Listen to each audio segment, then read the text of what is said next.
What is going on, everyone? I hope you are excited for the Hellvault Unsealed expansion coming out in early November because I have my very own spoiler just for you guys.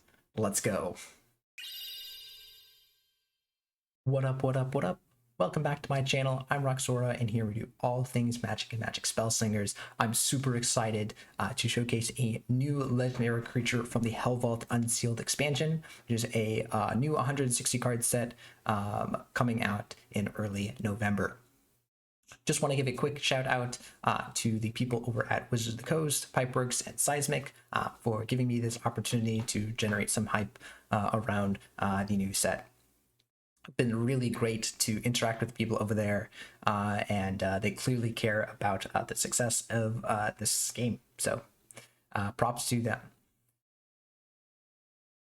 Before we get into the spoiler, I just want to talk a little about who I am in case there are some new people here. So as I said, I'm Roxora. I am a content creator here at YouTube and also over on Twitch. I'm a long time Magic the Gathering player, been playing for over 10 years now. So very invested in that game, and was really interested when this game released. I'm also a game designer and developer. I have my lovely diploma right over there. So that tends to sometimes seep its way, that knowledge pool seeps its way into my content. So you might see some of that conversation. And my content and goal here is designed to help people enjoy the game better, especially when the game first released publicly. Some of the new people downloading the game did not really have the knowledge pool about what cards were good, what kinds of trades and interactions should you be looking for. And so I was trying to just help people and guide people through that process. Similarly, at this point in time, I'm trying to help improve the visibility of the game. So again, I'm excited to showcase a new card and kind of get people excited, maybe bring in some new people, because I think the more that we do that as players here, and increase the notoriety on Twitch and YouTube and elsewhere, the more people we get into the game, the more features, more cards, whatnot that we'll get, and that's kind of almost like a self-serving thing, where the more that we help other people enjoy the game, the more that we can help ourselves enjoy it as well. So I think that's a really good thing to be doing right now, given where the game is at. All right, enough about me and my stuff. Let's go ahead and showcase this new legendary creature. All right, the new legendary creature from the Hellvault Unsealed expansion is none other than Olivia Voldaren, the infamous vampire herself. I was very excited when I saw this. So yeah, this is a 6-mana 3/3 flying vampire with debut. Gain control of an enemy creature this turn and give it haste. So this is a very, very Olivia Voldaren card. The original Olivia Voldaren did some stealing as well. So I really love seeing the developers take these Magic cards and port them over into Spellslingers with finesse and really staying true to the core idea of the card and what the character does. And I think that's really important when you have legendary creatures, obviously. So you get to, if you're familiar with Magic, essentially this is what we would call a threatened effect, where you temporarily get to steal a creature, attack with it, but then at the end of the turn you give it back to them. So you can steal a big creature and just whack your opponent in the face. Of course you give it back to them, but afterwards you still have this 3/3 flyer. So seems really interesting. Initially, I wasn't too sure how playable this was, but I did a little bit of digging in the current card pool of cards that we've got, and I think I have some ideas. So I'm going to briefly talk about how I see the card being used and the impact that it's likely to have on the game. So let's go ahead and talk about that. All right, so if you're familiar, again, with treachery effects in Magic the Gathering, one of the things that you will instantly know to look for with this kind of card is sacrifice effects. Now, there's no card that literally say sacrifice in Spellslingers, but there are these cards that destroy your own friendly creatures. So that's what I looked for, and I found obviously there's a decent amount of them in the red and black colors, which is really good because, again, Olivia is a red and black creature. So obviously we have the powerful Recycled Grotesque, which already sees a lot of play. It's also, I showcased a deck with, with Ball Lightning using the Grotesque. So you Ball Lightning attack and then sacrifice it to the Grotesque if it's still around. So that's a potential usage with Olivia. Obviously, that's a very expensive play. It's 9 mana, but you can steal the thing, kill it, and, feel good about it. The Mind Flayer having a debut similarly that does the same thing, gives it some extra power, but then destroys it at the end of the turn.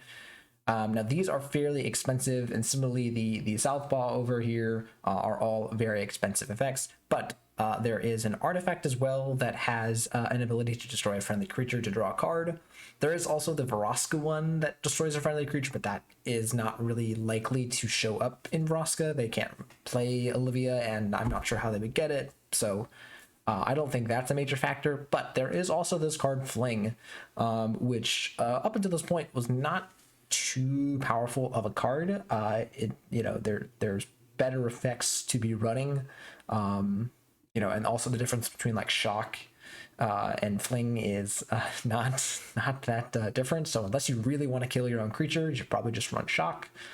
But in this case, if we are running Olivia and we're running a lot of things that we don't mind dying anyways, we can also use Fling in combination with Olivia to just steal our opponent's best creature, hit them in the face with it, and then sack it to Fling, and our opponent's creature is now permanently gone. The other important thing, with this is that any, finale triggers, or, any finale triggers will benefit us, assuming that it dies from while on our field. So that's cool stuff. So there's already some things that you can see if you're able to play any of these effects beside Olivia. And again, I think the best way to do that is with Fling, but again, I'm not too sure if that's worth doing. The other important note when it comes to Olivia Voldaren is that it is, you have to think about the threaten effect as almost a better can't block effect. Because not only are you getting the creature yourself, but remember, you're removing a body from your opponent's board. So if your opponent has just one creature, right, it is essentially a really, really powerful Goblin Shorecutter or Adult Behir. Both of these cards have seen some amount of usage, right? Goblin Shorecutter is still a main staple in a lot of the red aggressive decks, and Behir, I think I've seen a couple of times cast against me, but haven't seen it too much. Again, I think most decks are trying to stay low to aggro decks are certainly trying to stay low to the ground, so Shorecutter is probably a better option. But Olivia is pretty powerful in that it not only gives you that effect, but gives you an extra haste creature, and at the end of all of that gives you a 3/3 with flying. So I think I can definitely see some usage if you're looking for something like a Goblin Shorecutter effect. I think that is primarily the way that I see Olivia seeping its way into decks. So given that these are the potential usage, where are the places where Olivia fits best, or I think Olivia fits best? I think the answer is obviously aggro decks. Threaten effects are obviously a very aggressive mechanic. It's not a particularly good control mechanic because you don't actually remove anything. You steal it and you give it right back, and you don't really care about if your opponent just doesn't block it and they take some damage. It doesn't really advance our gameplay of controlling the board. So obviously, Chandra is able to play it if it's splashing black. Just use it as a curve topper. So you got your opponent down to a low life total. They play something to try and stabilize a big dumb creature, and you just Olivia steal it, and you potentially have lethal right there. I mentioned some of the sacrifice effects with Liliana. Fling seems like a fine deck in Liliana decks. So if Liliana is, again, splashing red, it can run Olivia, run some of those sacrifice effects, steal opponent's creatures and sacrifice them. Or again, since it's an aggro deck, it tends to favor being aggressive, use its zombies and stuff to put on pressure. Then you can use Olivia in the same light. Next up, we have Ingreth here, which is looking to be the premier red-based aggro deck besides Nahiri after the recent balance changes. You can see my video. I'll link my balance changes video in here as well. And I think people are looking for Ingreth and Nahiri in terms of aggro decks now. And so Ingreth being just the red-black colors, the perfect colors for running Olivia. If Olivia sees play in an aggro deck, it's likely going to also show up in Ingreth. Now, the one thing that I haven't talked about is the elephant in the room, which is, of course, vampires. Sorin. We have no information at this point in time. I am not privy to any new information that you guys don't have.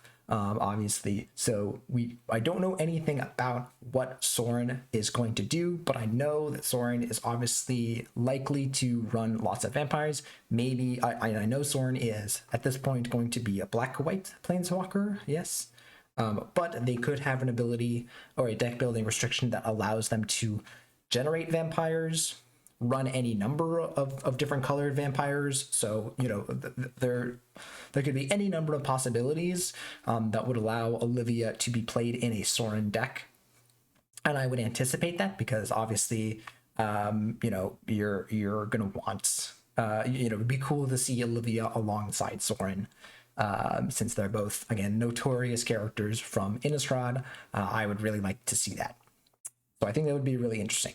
So that's kind of like an aside here. Again, I have no information that would confirm that or make that definitive, but that's another thing to watch out for when we get more information about what Sorin's going to be like. All right, guys, so that is it. I hope you guys are excited for Olivia to make some waves in the meta. I think definitely adding an aggressive card after making some adjustments that are going to make aggro decks better is good. I think it's going to be a nice change of pace from, Ashiok meta, Driz meta, and all of these things. So looking forward to that and seeing what happens. Let me know what you guys think down in the comments below. Do you think Olivia is broken? Do you think it's not going to see any play, or somewhere in between? And remember, if you enjoy my video, enjoy my content, it would really help me out if you leave a like, comment, and subscribe, so you can be notified of more of my content in the future. I also have a Discord where I talk about Spellslingers, interact with people, talk about that. I also have some other series that I do on this channel that are not Magic Spellslingers specific, just Magic the Gathering stuff, do some commander decks and things like that. So if you are a Magic player, you play things other than Spellslingers, Discord is a good place to hang out with me. And you can also watch me live at twitch.tv/Roxora098. I stream Magic Spellslingers starting at about 8 p.m. every Tuesdays and Thursdays. So yeah, check me out there. All right, guys, thanks again. Hope you guys are excited. I know I am. I'll see you guys for the next video.